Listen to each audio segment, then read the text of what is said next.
This is the Mobile Tech Podcast, brought to you by worldpodcasts.com. Now here's your host, Tech Girl, Miriam Joie.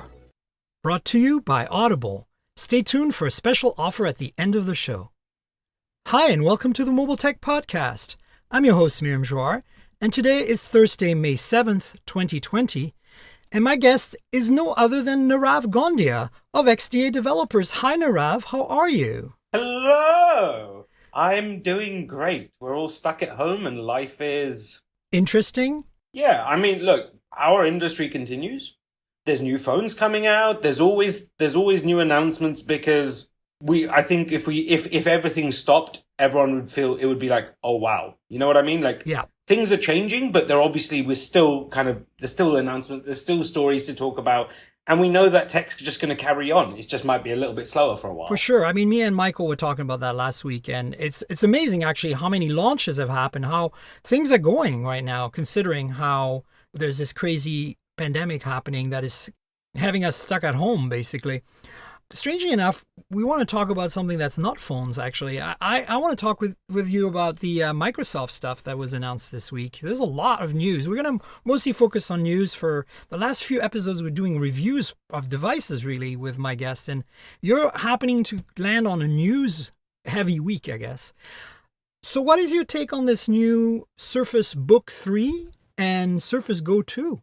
So let's start with the Surface Book 3. There's something about this, the Windows world has cried out for Microsoft hardware for a very long time, and most of the time Microsoft doesn't get it right. But when I look at the Surface, the improvements both in just the Surface in general over the last few years, it's okay, these are some of the best laptops. And really, if you look at the way they've designed the Surface Book 3, to be that kind of convertible almost. Yeah. It's powerful, it's portable, it's I think with the world approaching the foldables space specifically, we're going to see people try different things. Who says that, once you start to think, well, my laptop could fold in half, it's well, what if they could detach them and all of those things? And I just love that Microsoft is still trying to innovate. Yeah, no, because with all due honesty, if you buy an Apple product, they all just look the same now. You know what I mean? There's nothing really standing out that's really special about them. That's true, but I also do feel that Microsoft's kind of sitting on their laurels. I was expecting the Book 3 to be a completely different design. Still the same base technology, but, it almost feels like they're recycling the chassis again, just like Apple does. So, I mean, you could look at it both directions, I mean, think about it, though. It is really, really, really hard to actually consistently keep innovating in this space.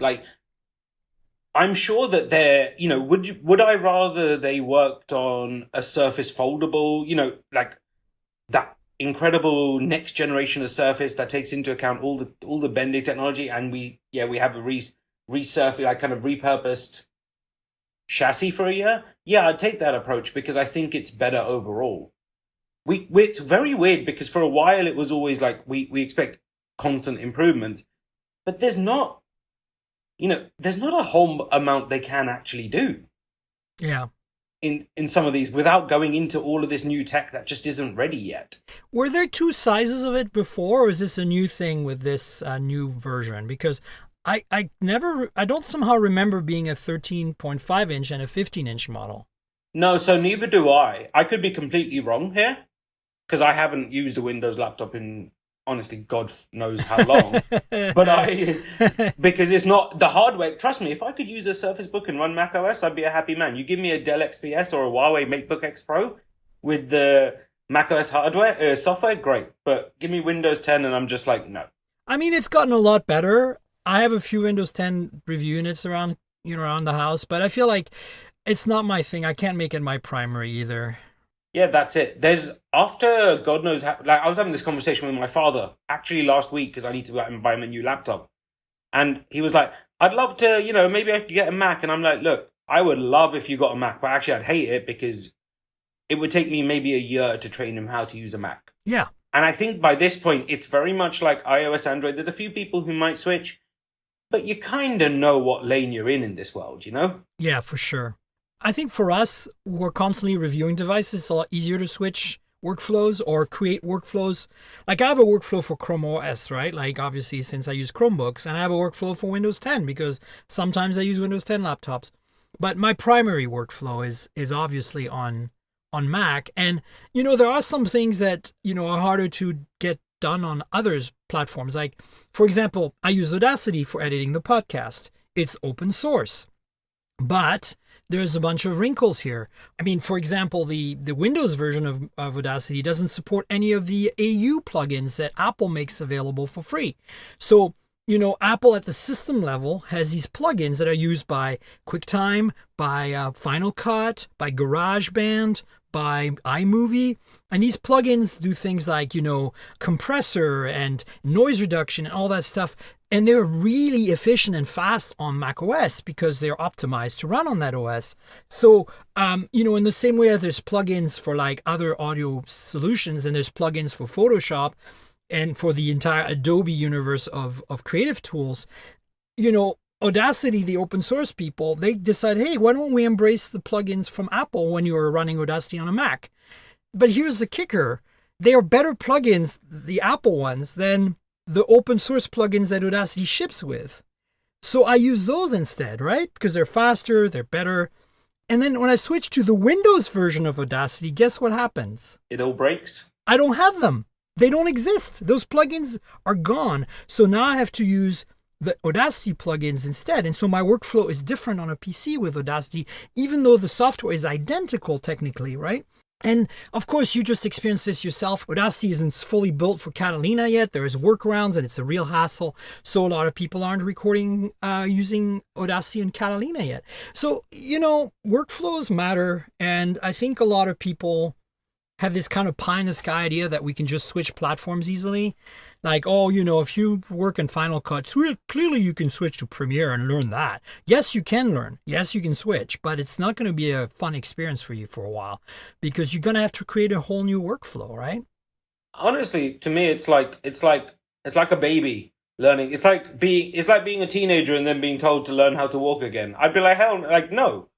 There's certain things that are ingrained. And for me, example, just the thought, I've used Windows on the go, and it's not even the big stuff. Most of the big stuff works the same, but there's certain apps, and I'll tell you apps that I use, like the Parcel app. It's just a simple, I think I pay $3 a year subscription to it, but it gives me like notifications on every single package around the whole world. All of these carriers only available on Apple products. Yeah. Spark is my number one email client on every platform, and it's not available on Windows and has no plans to come to it. There is this, I think it comes down to, like, if you are a content creator, it's pretty much almost certain, content creators, you're going to end up on Mac. It is a better platform for it. But to be frank, I'm not sure that's true because, like, I agree with you intuitively. That's what my intuition tells me.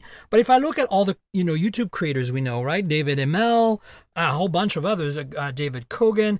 I mean, they all use Premiere on Windows for video editing. They don't use Final Cut like Michael Fisher does, for example. So there is a very equal divide there between, for video creators, between Premiere and Final Cut. And of course, Premiere runs on both macOS and Windows, but from everything I hear from everyone, it runs better in Windows when you can throw it the right hardware, like a Razer laptop or something.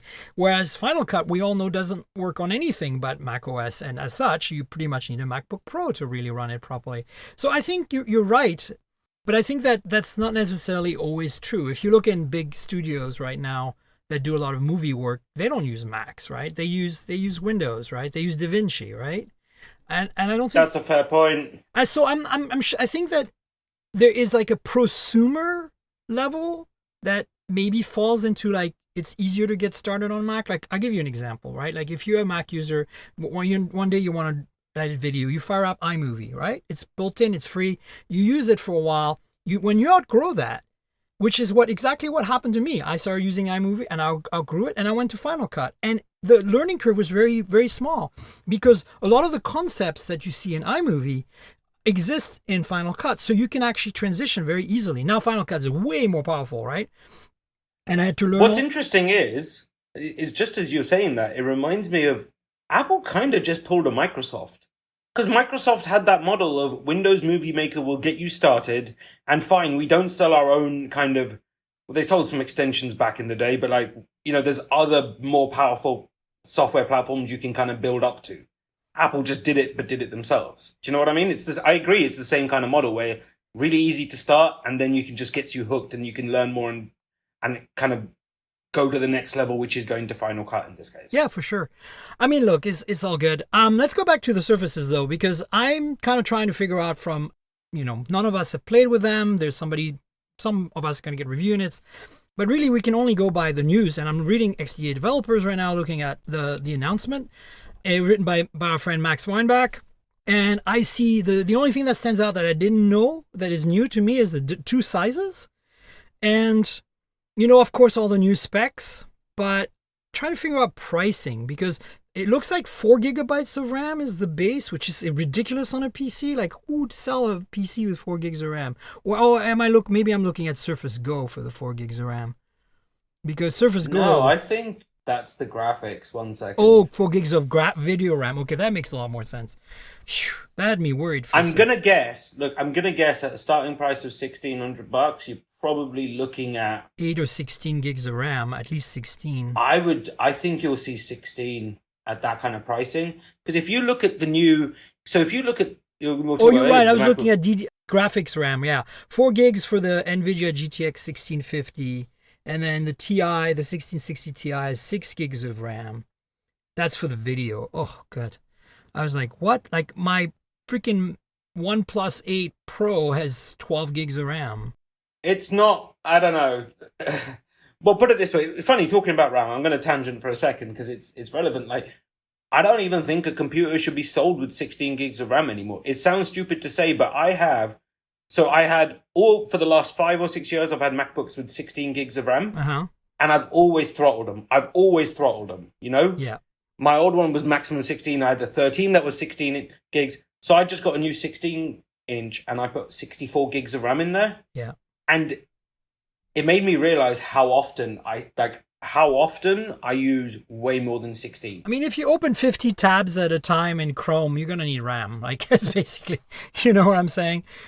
Yeah. Yeah, so except that, like, when I was using it before, it would just throttle and be too slow. And now it's like it can do it, but it does it a lot better. So I don't think anyone should really be, if you're going to use anything that's fairly for fairly intense use, you absolutely need more than 16 gigs of RAM. Yeah. No, I agree.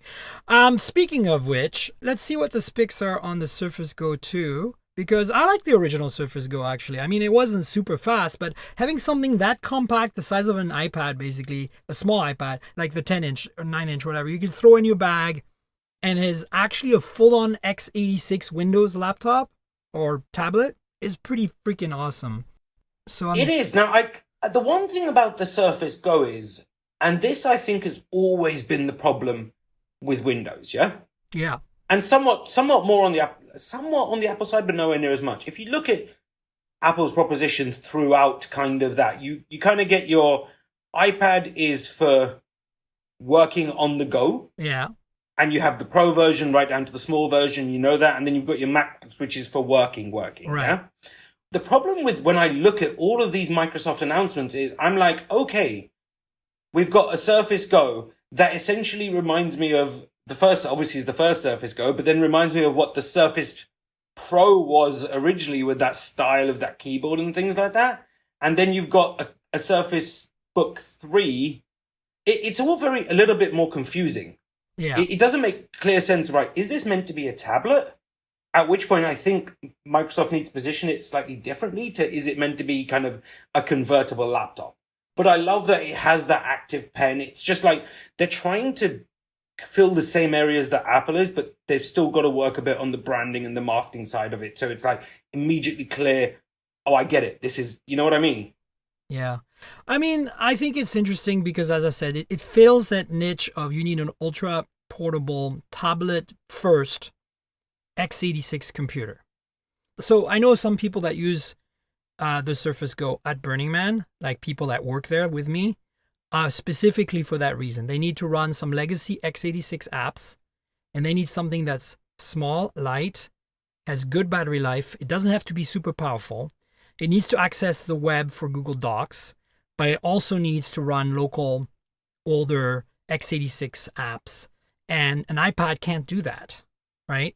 So I will say, you're absolutely thinking about what I just said. I can see this. Festivals and even concert venues or anywhere where you essentially need something really portable that can run whatever. Yeah, specifically, if you think about some of the oldest venues in the world, they're running fairly out-of-date software that's been kind of gone through many versions of Windows and needs all of that legacy support and things like that. Yeah. This essentially means that they can get rid of physical workstations. So I can see that. And when I was to work and it's cheap too, right? And it's fanless, so you don't have to worry about gunking it up with dust and whatever.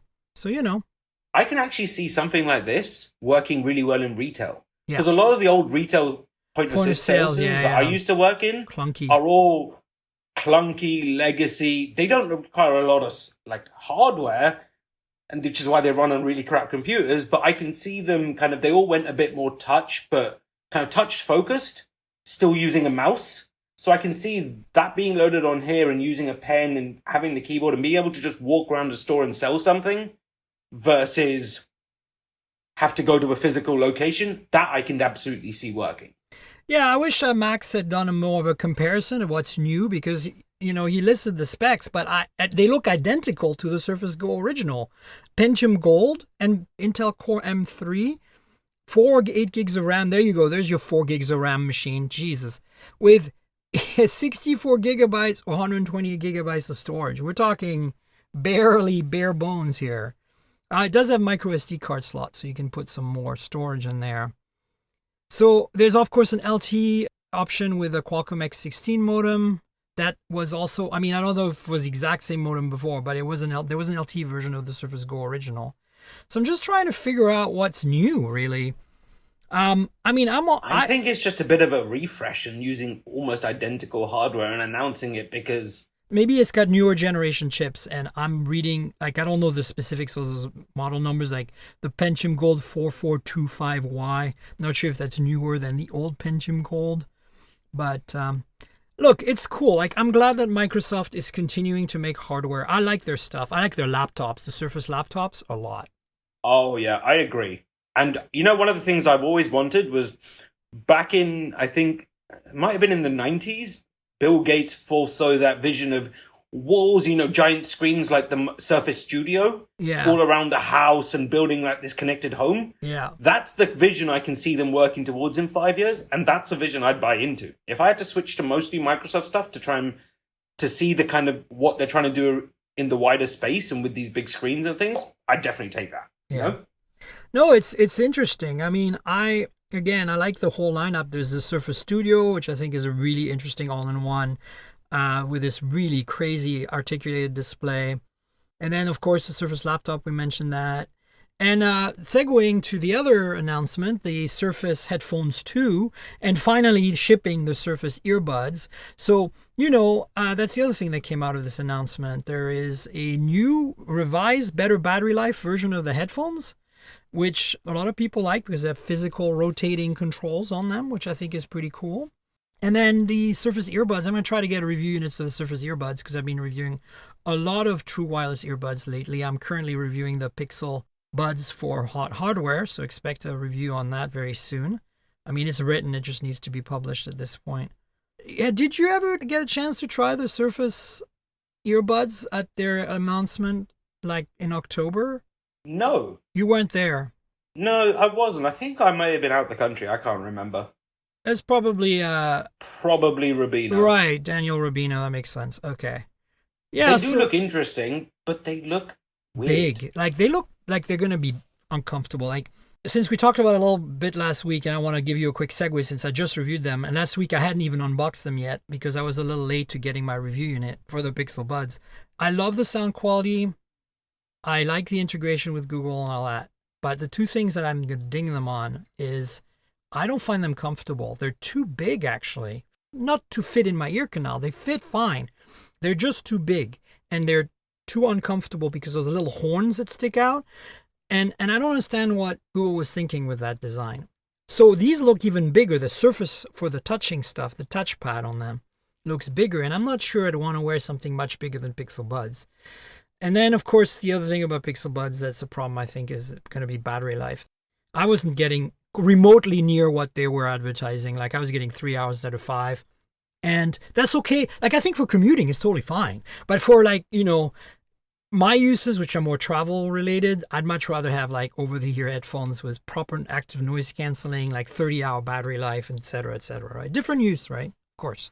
Yeah, so when I look at these Surface earbuds, I'll be honest, I look at them and the first thing that comes to mind is it's looking at their official video and the thumbnail for it, it's kind of like having a pop socket in your ear. That's exactly what I'm saying. They're too big. It's not even that they are too big. Look at her thumb. The person holding the earbuds right now in the story that in XDA developers. Again, Max wrote this. And if you look at below the video, she's holding, I think it's a woman's hand. They're just huge. It's massive, like it's way bigger than the Pixel Buds. And back to the Pixel Buds again, the other thing is you have gesture controls, right? Like you can swipe to volume and all that. And I want to be able to turn that off because half the time I touch by accident and I get something I don't want. Like that's always the problem with touch surfaces for controlling sound on headphones in general or earbuds in general. I just don't like it. So I'll tell you one thing. I've used a few True Wireless recently. And you know what? I end up coming back to it. It's not even, it doesn't matter which phone I'm using, what platform I'm using. Tell me. I come back to the AirPods Pro. Yeah, the AirPods Pro are really solid. I wear them probably 12 to 14 hours a day. Yeah. In my ear every single day. And I have the Sony XM3s sitting right there. And I don't think I've turned them on in 3 months. The Sony XM3s, so there's the earbuds and the Sony XM3 headphones. The headphones. Oh, the headphones. The headphones. Of course you haven't used them in 3 months, Nirave. You haven't been able to go on one of those shiny metal tubes in the sky. So I have, on that fun fact, and if Michael Josh is listening to this, he'll appreciate the shout out here. I have been on a plane with him, Helena, and me, all sat in a row together. And I started the flight with both earphones in my head, like in my ears, and ended with one halfway down the plane. And the other involving MJ actually dismantling, like pulling up a seat cushion just to find it underneath. So when you're on a plane, fine. But I used to use those headphones for work and for calls and stuff like this. And even on Android, I don't know why, but the AirPods Pro fit my ears really well. Now that said, the thing about headphones, unlike phones, is it really is there's something for everybody. Yeah. There'll be something we neither of us two like. That several people out there, it just meets their needs and their comfort level. Yeah, so for me, like if I had to rate all the True Wireless earbuds I reviewed, if you look on Android Police, I reviewed a bunch, and just reviewed the Pixel Buds for Hot Hardware. But the AirPods Pro, not the regular, are really fantastic. There's no doubt about it. They're up there for me. The other ones that are really up there for me that I really like are those Galaxy Buds Plus. They sound good. The battery life is incredible. They're small. They're light. I don't know. They're just really pretty great for the money. And then the other ones I like a lot if you want to get more serious, like travel. If you're not wanting to wear over the cupping your ears headphones, there is the XM3 headphones, but there's also the XM3 earbuds from Sony. The difference is the first two letters, right? So WH1000 XM3 is the headphones, WH headphones, and WF 1000 XM3. It's really confusing. The F means earbuds for some reason.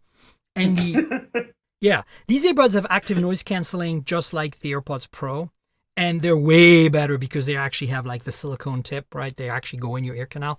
They are probably the best sounding, best noise reduction.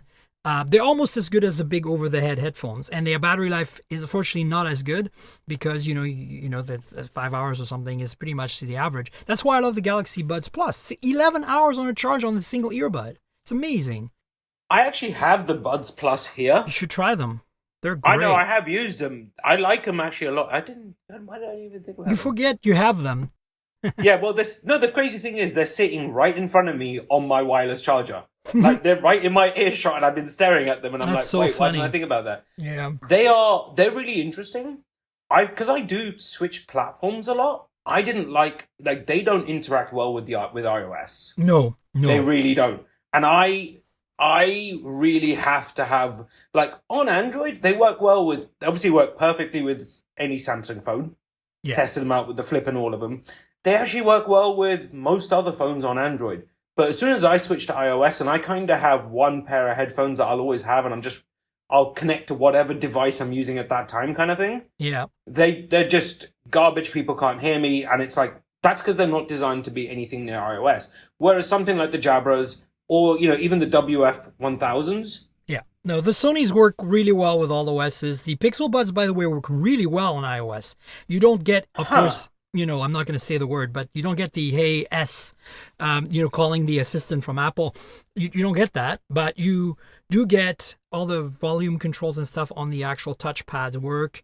They basically become a very solid pair, good sounding, with the comfort and battery life caveats that I mentioned before, which are my negatives on these. They have better battery life on iPhone because they're not constantly listening for the keyword, right? They're just paired as a normal true wireless headphone. Headphones, yeah. And I'll be honest, you never want to say Hey S anyway, because, it doesn't work for me. I mean, I have to say, look, Google's integration with the Hey G on the Pixel Buds is incredible. Like, it feels like, like Her, the movie, right? Like, you're literally like watching Westworld. Like, you're talking to the computer. Like, you can have your hands full and you can say, Hey G, do this, do that, and it'll just do it. It's amazing. You're going to say, well, I can do that with my existing earbuds. Yes, you can. With any good earbuds, you can do the Google Assistant stuff. But you have to actually touch something to make it start. Or you have to pull out your phone to make it start. And you don't want to do that. So with this, I have to say that this is the killer feature. And you'd think of that. Of course it'd be the killer feature. It's a Google product, right? Like, that's what they did really well, right? I got to try them out. Honorable mentions, by the way, of true wireless earbuds that I think are really awesome. The Huawei FreeBuds 3, active noise cancellation in a form factor that's identical to the AirPods Non-Pro. So there's no silicone seal. They look like AirPods regular, but they're, black. They're also available in white, but most of the ones I've seen are black. Made by Huawei, called FreeBuds 3. Obviously, copycat design, but it's where it stops. Battery life is really decent. Comfort is incredible because you don't have something silicone stuck in your ear. And they sound incredibly good. And they have active noise canceling despite not having a seal. It's kind of cool. And then finally, they are lightweight and small and nice. And they don't cost too much, like $200. They're still okay in price. Interesting. But my absolute favorite, because the bang for the buck right now, the ones that kind of blew my mind when I reviewed them, because they sound great, they're super comfortable, the battery life is decent, and they basically tick all the basic boxes. They have no app that goes with them. They're super basic, the simplest true wireless you can get. No active noise cancellation, but they do go in your ear canal with a silicone seal, and so they have some passive noise isolation, are the TCLs that we all got at CES. Oh. They cost $80. $80, and they sound fantastic. They are like good insulation naturally through the silicone tip. They are good battery life, super comfortable, super small. They don't have touch surfaces. You can actually click. They're clickable surfaces. And the click is not, like, it's the perfect amount of click. Like, you can feel the feedback that you clicked it. If you push not too hard, it doesn't click. If you push a little harder, it doesn't go in your ear and jam in and feel uncomfortable. You know what I'm saying? Like, they measured the right amount of force you need to click so it doesn't get jammed in your ear when you push it, but it also still does the clicking it needs to do for, like, controlling the tracks or whatever, right? Do you want to hear something funny? I'm literally sitting here, I'm on Amazon, and I have just added... You don't have to be on Amazon. You got a pair for free at CS. Everybody did, almost. No, I don't think I went to any of their TCO. Look through your swag bags. I didn't go to the TCO event. I mean, it's fine. Like, oh, then if you didn't No, go, I'm sitting here like, okay, you've sold me on all of these, basically. But they're not for sale in the US yet. That's the problem. Like, I wrote the review thinking, like, it's been 3 months or whatever it was. I wrote it in March. So it's like, it's been 3 months since CES. Surely they're available. So I write the review and I publish it. And when we tried to find an affiliate link, we're like, wait, they're not available in the US yet. So I pinged TCL and said, hey guys, why are these not available? Why did you give us units at CES? They're like, oh, because they're a global product. And we figured, you might want some true wireless earbuds. We're like, they're so awesome. We want them. How can we, they're like, we'll let you know when they're available in the US. But you can find them. Like, I think GearBest sells them. Alibaba sells them. They're $80. And honestly, you can buy true wireless earbuds for cheaper than that are okay. But for these, like, I think compete easily with a $129 pair of true wireless earbuds, despite costing $80, which I think is really nice. I'm going to be honest, so I'm going to spend the whole of the summer now just playing with different wireless earbuds, because why not? We got nothing better to do. It's a thing. And you can write a review, like pump out 1,000 words or 500 words really quickly on these. And currently with the COVID-19, the pandemic, people are wanting to, like, have some comfortable, decent battery life, good sounding, somewhat noise canceling or noise isolating, depending if it's active or passive, thing in their ear or over their ear while they're at home, so they can drown out, the kids and the lawnmower and the washing machine or whatever it might be, right?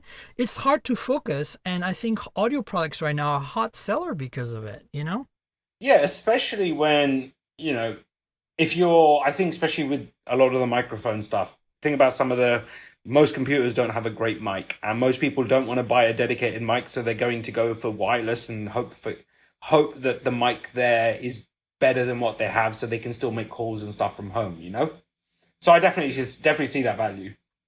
I mean, I'm seeing the numbers on my reviews, and they're like pretty decent, and I'm like, okay, I guess there's a demand for that. Unfortunately, because I'm just a contributor at Android Police, I don't get to review the big shots like the Pixel Buds. So I did that for hardware. I don't get to review the Galaxy Buds Plus because somebody else did it before me.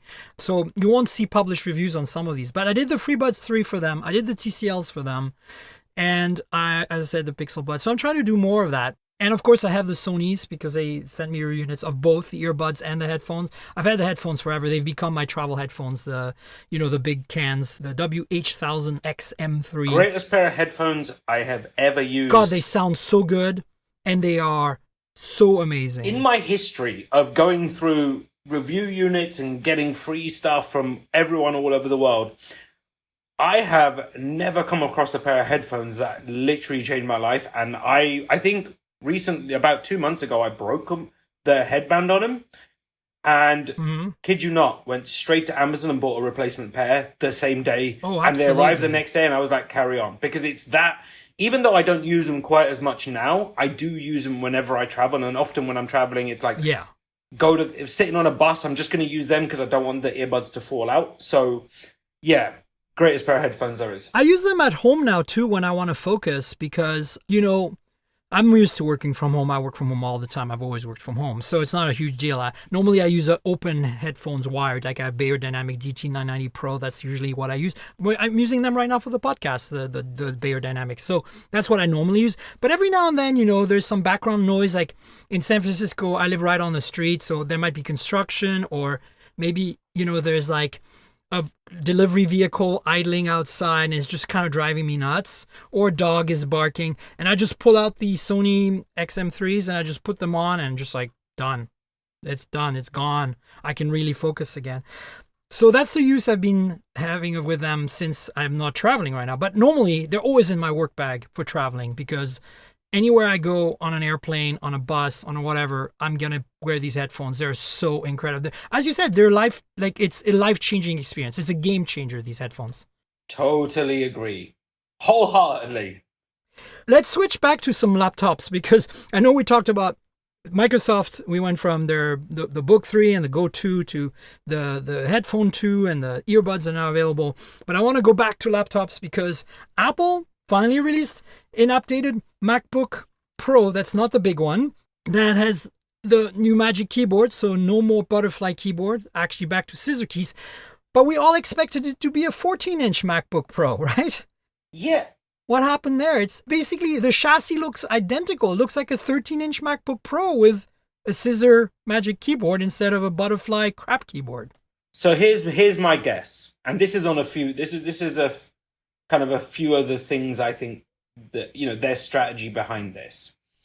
I think we're still going to see a 14-inch. My best guess is, think about the world we're in right now. Would it have been, okay, better yet, MacBook Pro 16. Huge acclaim when it came out. Yeah. There were some fairly, there were a few interesting issues at the very beginning, where does Apple have all of the support people it needed to be able to put a 14-inch out, change the key, try a whole new thing, deal with any of these big changes when everyone's working less hours and it doesn't have its usual flow? No. And I think it actually makes sense for them to have this kind of thing, because the 13-inch MacBook Pro is still, it's legendary. Like, so I, just before I left Mobile Nations, I gave back my 13-inch Pro.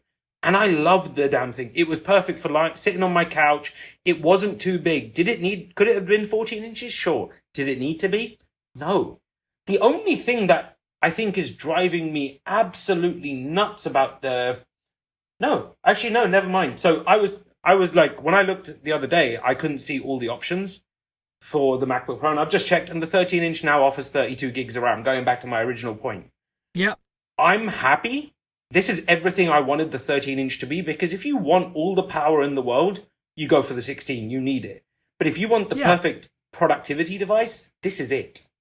And also 10th gen Intel chips are available. So to me, what it feels like a lot like this is very much like the MacBook Air refresh, right? We just got a MacBook Air refresh where basically they put a 10th gen chips and they switched the butterfly keyboard for a scissor keyboard, magic keyboard, right? Yep. And if you look at it, this is exactly what they just did with the MacBook Pro 13. But of course, they got rid of the one that didn't have the touch bar, and so that's gone.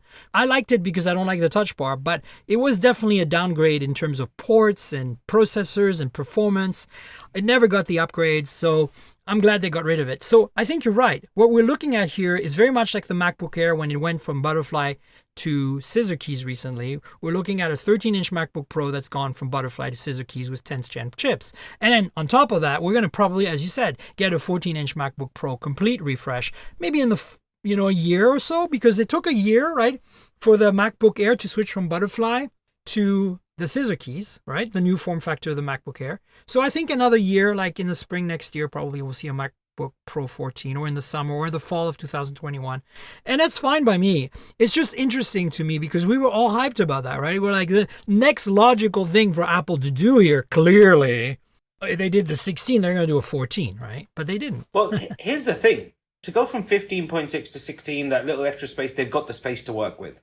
To go from 13.3, which is fairly compact for what it offers, and try and push that to 14 without dramatically changing the size of it. Remembering they got rid of the touch. They kind of, the touch bar isn't the full length before, so now they have to put in the physical key, the escape key and the Touch ID and all of those things.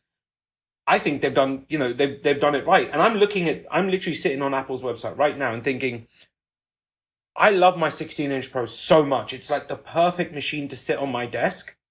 But I, for a while, have been thinking about, I do miss having that something small that I can just lay flat on the couch with and just type away on, because it was the great experience. And if you could, I think this 13-inch takes what's great about the 16.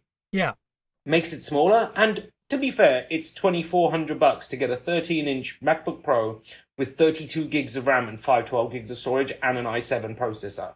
Yeah, that's overpriced compared to Windows, but that's not terrible given that when I bought the other 13, I spent $2,800 for 16 gigs of RAM and a 1 terabyte hard drive, 1 terabyte storage, No, they for brought sure. the pricing down as well, which I appreciate. I also actually feel that the $1,299 starting price for this, now that it comes with 256 gigs of SSD, is actually a very good price. Unlike you, I agree. Unlike you, all my Macs have 8 gigs of RAM, and I'm perfectly happy because I just manage my tabs better. And I never run out. Even though I do Final Cut Pro and I do, Audacity and lots of creative stuff, I'm fine with it. So I would honestly look at that 8 gigs of RAM, 256 gigs of storage. 256 is really my minimum. If I looked at that, and it's $1,299 right now, that's a great deal for what you're getting. Unfortunately, the lower end is not 10th gen, even if you upgrade. And you can upgrade for $100 to 16 gigs. Is that what you're going to say? Yeah, I was looking at that. I was like, that's not a bad price. No, that's a really good deal. But I'm just saying, you still don't get the 10th gen chip. You get an 8th gen chip and the cheaper model. So that's the thing you have to remember. If you really want to take advantage of the new MacBook Pro 13's, upgrade, you really need the 10th gen chip. And that starts costing like $1,799 or something. Listen, but even at $1,800, just looking at that, yeah, it offers, I think, everything somebody wants at that price point. It gives you the 10th gen. It's an i5. You can upgrade to the i7 for 200, whatever. I will tell you the one thing I really, really like about the way Apple does its pricing is there is so many options to customize this. Yes, my MacBook Pro 16 was fully customized. It's the 2 terabyte storage. Wait, you didn't get 8 terabytes like Michael Fisher did? Hell no! I mean, he shoots 4K video. I'll be lucky if I fill 500. I was amazed. I was like, holy crap, that's insane. But I can see it because I bought the 2 terabyte knowing what happens during trade shows, and obviously for the last couple of years I've been in a slightly different career track. But now I'm back on the kind of the full beat, if you will. Yeah. During trade shows, I can rack up 500, 600, 700 gigs worth of footage on my laptop. Yep, totally. You know that. You know what I mean? I know that. Yeah. It's interesting. I think this 13-inch is the great compromise. What I really want to see Apple do is give me some joy, give me some color. You know? Yeah. I really want the ability to we're looking at space gray and silver. Hey, as great as that is, where's my gold? Where's that? I used to have a rose gold 12-inch MacBook, and I loved it. Yeah, I know. I hear you. That would be because nice. their design. I'm hoping that they're stopped with this design, and 18 months from now we get to see the next generation of MacBook Pro. Because right now they're just, like you said, reusing chassis and stuff like that. What we really want to see is them take the design, take the design fight to all the people innovating in the Windows space in design, Yeah. Show us what you got, Apple. Because, yeah, you can just keep putting this stuff out, but I really want to see something truly special in a range of colors. Looking at this product red iPhone SE, I would pay $200 more to have a product red MacBook Pro. Oh, that would be cool. Well, yeah, I think this is a good update. We have a bunch of news items I want to go through real quick. The LG Velvet, which has been teased by LG on a weekly basis, way slowly leaking things. Not leaking, teasing really, is official leaks, so it's teases. Is finally available. It's finally official. I have a story here by from XDA developers, written by Pranob. And it's, basically exactly what we expected. It's that new design language for LG, the Velvet design language, which as I said in last week's podcast, basically looks like could be a Chinese phone from Xiaomi or Oppo or something. Reminds me of the TCLs for some reason. A little bit, even though it doesn't.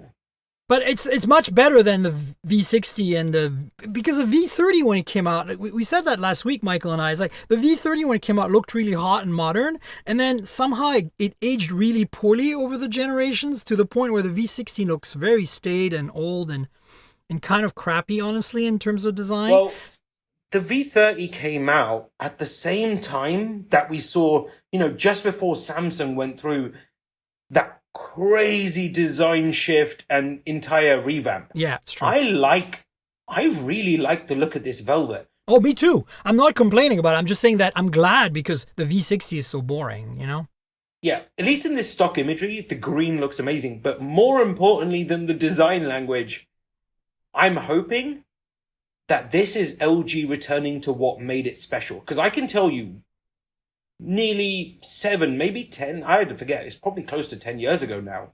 More longer than that, I was selling the LG chocolate in retail stores. Yeah.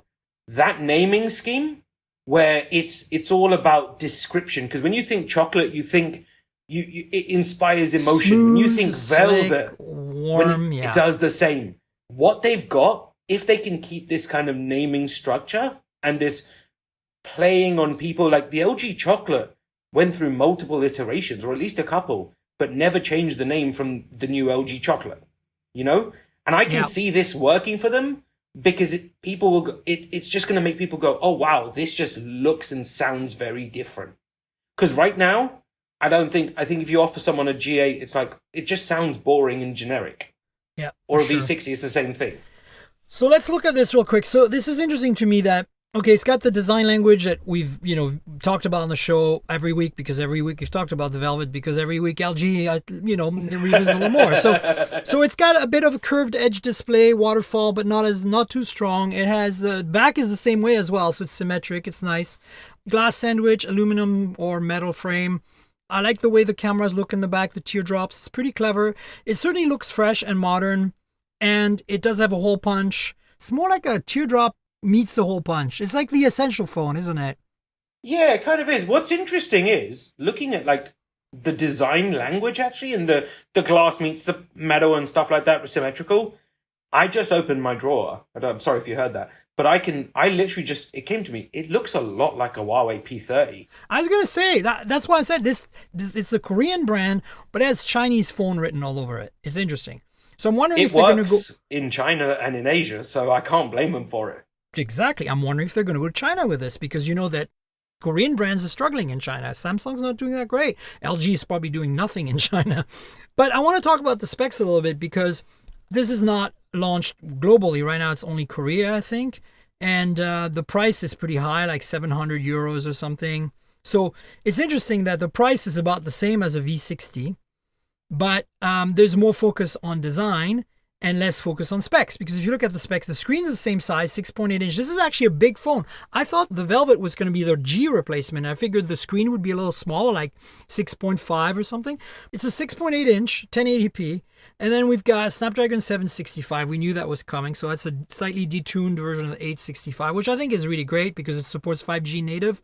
Built in, you don't need to add a modem. Yep. 8 gigs of RAM, 128 gigs of storage, micro SD support, which is surprising because that's really going away everywhere.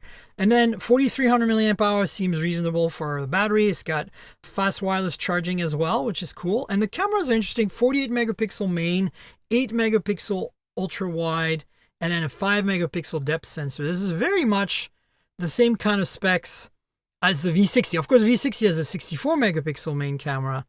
But I feel like they're apparently getting rid of telephotos, LG. They don't believe in telephoto anymore. So here's the problem. I'm looking at this specs list in conjunction with the 700 euro price Yeah, tag, right? Exactly. And you're like, and I'm like, yo. in China, you can buy like a Redmi something or, a Realme something for like $300 that has the same specs. Well, this is a 6.8 inch plastic OLED display. What the hell are they doing? I'm sorry, I didn't mean to react like that, because I really like the design of it, and I think some of the things like 8 gig, 128 gig, and 765, micro SD, great, 4300, whatever, cameras, okay. Yeah. But I'm looking at this going, yeah, this might be worth, if you're going to ever bring this to somewhere like the US, you're 500. looking at having to go 500, especially when you look Yeah. at, you're going up against TCL phones that are very well spec'd at the price tag and stuff like that. For sure, yeah. LG's kind of got this, and Wrong. everyone knows it. I love them. I love them as a brand. I have a lot of history with LG. I do sometimes like using the dual screen for gaming. There's little things, but it's the value prop doesn't exist. And changing the design language, it'd be different if they were like, here's the design language that the whole industry is going to move to in a year or two. We're ahead of the curve. Yeah. No, they've just gone with this. They've kind of brought their standard up to the rest. And then it's like the specs would have to be fairly comprehensive. Well, let's see if this even comes to the US at this point. Let's see what happens.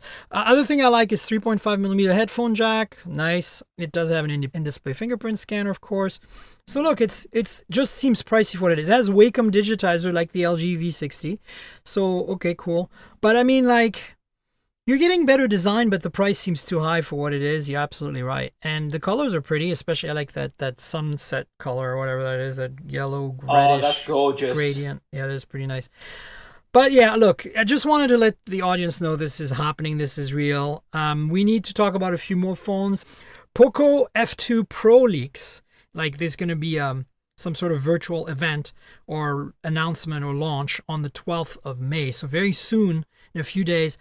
The Poco X2 was the first phone offered by Poco as a separate brand, because, Poco is a Xiaomi brand originally that now has been, separated from the Xiaomi mothership in a way. So we've got the Poco X2, and now we got the Poco F2 Pro, and basically looks like a rebranded version of the Redmi K30 Pro, which we all know the K series from Redmi has always been a huge amount of bang for the buck. The K20 Pro last year has Snapdragon 855 and a triple camera system, telephoto, ultra wide, and regular for something like $350 US, which was insane. So the Poco F1, the original, when it was still part of Xiaomi, was a bit of a kind of like an iPhone SE. Like you got all the specs, super fast chip. At the time, it was at $845 for $300. So it'll be interesting to see. Like the original OnePlus. Yeah, same exactly. value prop. Yeah, so we're interested to see if the Poco F2 Pro kind of is that. But the article here from your former Mobile Nation friends at Android Central says that this actually would be priced higher than that. The K30 Pro from Redmi, what this is supposedly a clone of, is actually not very expensive phone. So I don't know. Let's see how this develops. What's your general take on this whole Poco, Xiaomi, Redmi thing? I haven't tried any of the Poco phones. Really want to. They're because cool. I do think this is the kind of brand, and even the branding, Poco, it's that kind of name that you could, it's the kind of thing you could say to someone and it just sounds interesting to them. So it's a very fascinating way they've chosen that name. Like if you went up to someone and say, check out this new phone, the Poco, people are gonna wonder, what is that? Do you know what I mean? Right, yeah. It's got a branding thing to it. So I'm excited, and ultimately, I think things like phones like the Redmi K30 Pro, the Poco F2, and even some of even the iPhone SE, they're doing one thing, which is they are righting this industry a little bit and forcing people to go, we can't just let prices go sky high. Because otherwise this industry was going to keep going higher, even with all the stuff going on around us, and probably would have crashed at one point when it just got too expensive for everyone. Yeah, well, we'll see. They're promising I'm going to quote the article here, the most powerful chipset for the most affordable price. So that's exactly what the Poco F1 did, the original. And, the Poco X2 was a bit of an outlier. It was more like, let's rebrand a Redmi or Xiaomi phone to get the brand started again. But this is really more in line with what we were expecting. So keep our eyes peeled on that. And then speaking of kind of zombie brands, because we're not talking, Poco is not a zombie brand, but it disappeared for a year and came back as its own thing. HTC supposedly is working on a Desire 20 Pro. What? That's craziness. Yeah. Look, this was written by your colleague Errol at XDA Developers, and Desire was like always affordable, good specs, and look, it has a fingerprint sensor on the back, so I think this is a mid-range phone. I got excited when you sent me this because I was like, whoa! I know, right? But no. But if HTC could build one phone a year, just one, and price it well and give us something, I still think they could be interesting because they used to do great things. For sure. But this just doesn't fill me with any excitement. All right, so HTC making a Desire mid-range phone, whatever. I love that everybody's adding Pro at the end of their phone names. It's kind of ridiculous. Lenovo Legion. So there's a gaming phone from Lenovo that's leaked. You guys got the scoop at XDA Developers. Yeah, that was a good job by Michelle. That was Michelle, yeah. So supposedly it's a 144 hertz display with 90 watt wires charging, 90. The highest charging on a phone I've seen so far has been from, I want to say, Oppo, with 65 watt charging on the Find X2 Pro. And this is 90. This is insane. 140 hertz display. And here's the kicker. The pop-up camera is on the side of the phone, halfway down the side. So this really is a landscape themed phone. And if you look at the renders, the cameras on the back are almost halfway down the back panel. It's really a weird looking design. Can you imagine? So here's the thing. I saw this when we went live with it. I'll tell you my first three reactions. A, I want one because it is so unique. Yeah. B, this is, at least on paper, the best gaming phone ever made. Yeah, for because sure. Because it looks like it's the only one that looks like it was designed for gaming first. Whereas every other phone out there, or at least 99.9% of them, tried to be a gaming phone, were still tried to be phones in their regular regard. what Lenovo seems to be doing here is giving people access to an actual phone and stuff. But when you put the pop-up on the side and it has like that, you're playing it two-handed landscape. So they'll have, I guarantee they'll have some features for Twitch. Yeah, it's designed for that audience. And I think it's brilliant because also with the cameras at the back, I'm sure they'll be able to do some real world stuff at the same time, you know? Yeah. I don't know how they'll be able to use it for AR and things like that, but it just looks incredible. And then I love the blue color as well. Kudos for Michelle to get the scoops and for you folks to have that first. I think it's interesting. I'm not surprised it's happening. I think gaming phones are going to be I've always said they're going to be a thing. It's not my thing, but I've always said they're going to be a thing. And it doesn't look like it's slowing down. There's a lot more coming out. The prices are also really aggressive, which is really great. I think this is good news.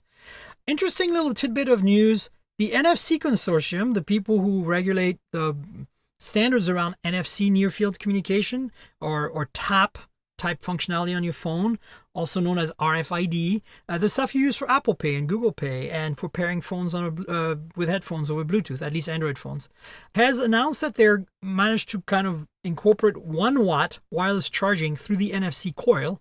So this is not Qi compatible, but it's a way to charge devices using NFC for up to 1 watt, which doesn't sound like much, but if you think about it, that's perfect for smartwatches and earbuds, cases, and stuff like that. So that's interesting. I wouldn't be surprised if in the future our phones support this so that reverse wireless charging can happen from at 1 watt through the NFC coil instead of through the Qi coil, and that you have a choice on how you want to reverse wireless charge your devices. It's very cool. Yeah, looking at it from initially when I said, I'll be honest, I was about to just say, who the hell cares? Yeah? Right. But that's how I felt at first too, but then you read about it. Listening to you talk, I think I'm with you. Like, this is actually going to be great for shops. You know, there's a lot of older hardware out there that doesn't support wireless charging, but this might be a way to be able to do, like, especially old, you know, NFC's been around for a long time, but a lot of the accessories don't support it. And then I don't know how it would, like, it would be great kind of for phone to accessory. I would love to see how that can help, you know, with if you've got NFC and, you know, NFC touch points in a shop, you know, right? What does that boost do? Like, what does that boost do? And all of those things. Because I think it's interesting. But again, 1 watt is super slow, even for something like a smartwatch. Yeah, but here's the thing. Like, first of all, you have to understand this is not going to work backwards compatible with any device you already have. You need a chip in that device that understands that it can charge for that, okay? So this is a new technology that uses NFC instead of... So the advantage is the price advantage.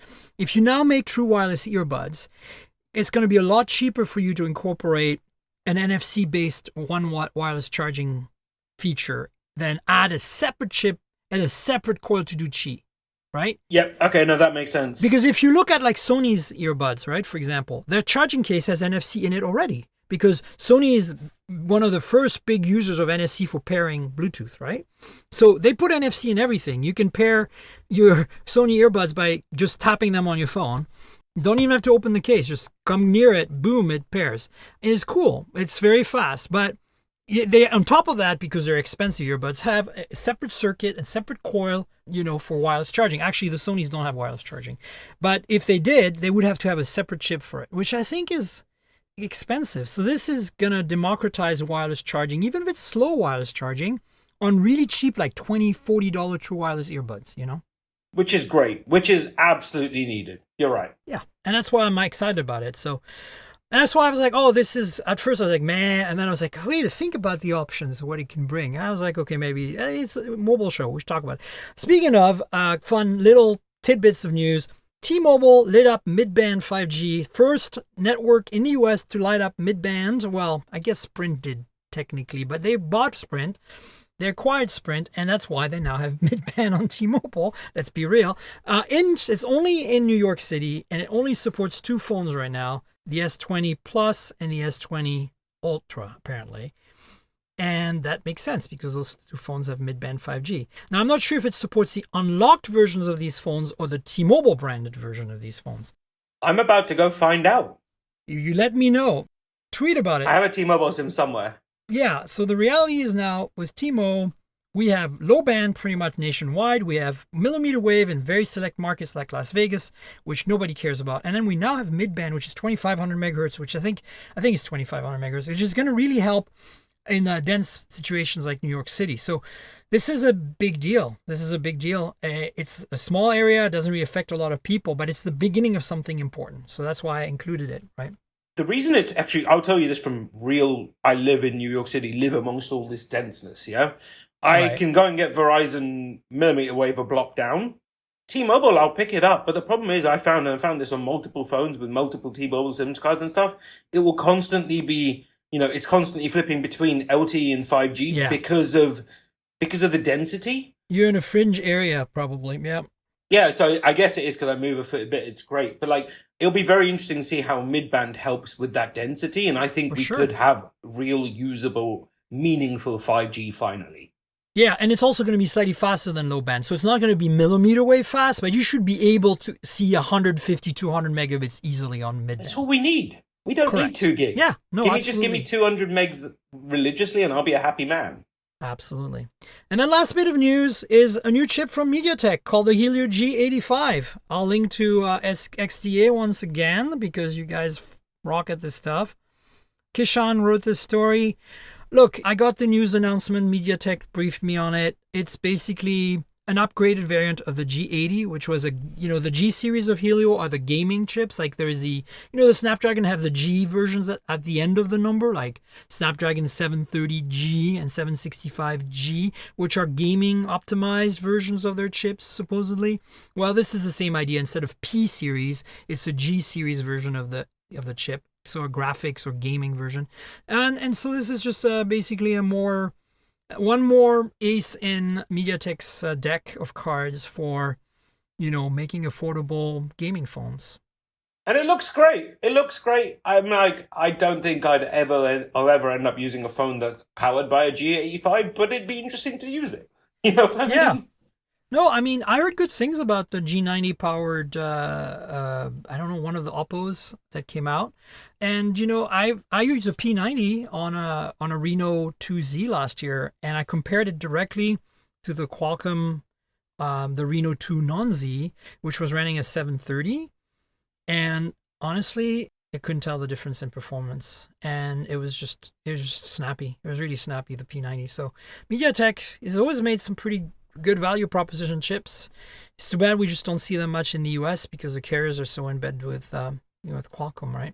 Yeah, that's it. I'd love to see a few of these. Like, if you think about just the fun, if you think about all the innovation, and then you think about just the small subset we actually get to see over here. And I'd love to see that change one day so that we can actually, because I think the whole market would be very different. Definitely. Well, listen, we've reached the end of the show. I think I'd love to have you pimp out your new gig. You just moved from Mobile Nations to XDA Developers. Tell us where to find you on the internet, your handles, and what else you want us to know.